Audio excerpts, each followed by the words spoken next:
All right, I want to talk about a few key points of inspection that I always look at when I saddle my horses. And I'm pretty anal about, I want to saddle my own horses.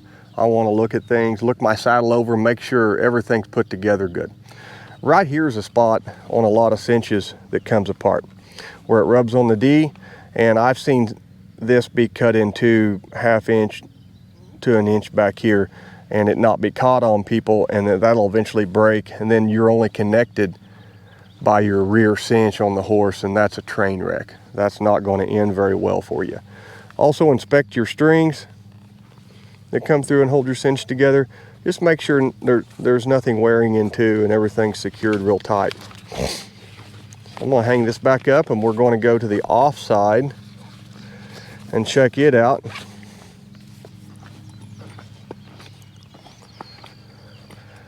There again, I want to inspect the offside too. Make sure the offside billet. If you have a billet or if you have a latigo, that's totally up to you. This has more of a latigo style on this side also, so that I can have more opportunity for tightening and loosening. And even some horses we have will have a latigo on both sides on the rear also, especially if we're on a rope horse. So some things to inspect here, like I said, where your leather meets your cinch and where it meets your D. And just make sure everything's good and not wearing in too.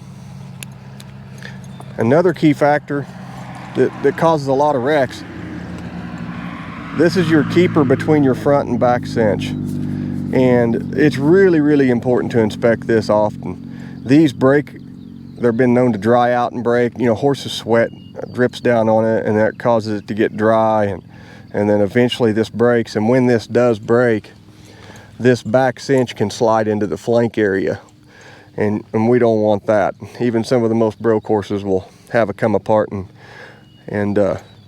really be troubled by that. So really inspect your keeper between your front and the back cinch. I'm very adamant about it, and if I ever go teach anybody and I'm helping them saddle their horse, I try to inspect that for them.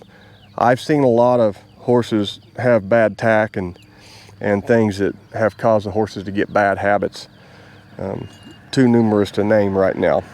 But be sure inspect that, and make sure your equipment's together and there's no weak spots in your leather or your cinches or anything else, or your buckles. If they rust and come apart, that can cause problems.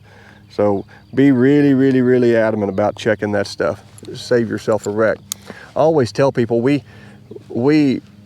deal in horses so much on a regular basis, we just try to dot our I's and cross our T's to cut down on the chance of something happening, just for the fact that we interact with them so much that we have to be very careful, and we need to enjoy our horses but yet be really respectful and try to set things up for success best we can.